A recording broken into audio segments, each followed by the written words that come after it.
Wanita perusak pernikahan Kalina Oktarani diungkap, foto Vicky pangku wanita ditunjukkan ke Paula. Vicky Prasetyo sempat diisukan menaruh hati pada aktris Celine Evangelista. Namun hal itu dibantah, pasalnya ia menganggap mantan istri Stefan William sebatas teman saja. Diisukan bila Celine Evangelista lah yang menjadi orang ketiga dalam hubungan dia dan Kalina.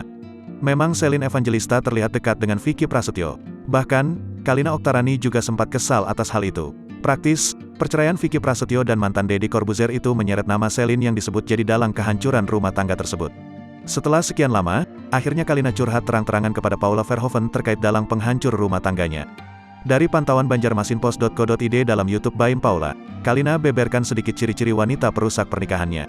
Namun Kalina tak menunjukkan foto wanita itu secara menyeluruh. Wajah wanita dalam foto tersebut ditutup sebagian. Terlihat, Vicky Prasetyo memangku mesra seorang wanita seksi yang katanya adalah temannya. Itu terjadi di bulan Februari setelah mereka menikah. Vicky sempat membantah, menyatakan bahwa foto tersebut diambil sebelum ia dan Kalina menikah, namun Kalina katakan itu tak benar. Namun tak diketahui secara pasti siapa sosok wanita yang dibicarakan. Melihat foto Vicky Prasetyo pangku wanita seksi itu bikin Paula syok. Namun Kalina enggan membeberkan asal-muasal datangnya foto tersebut.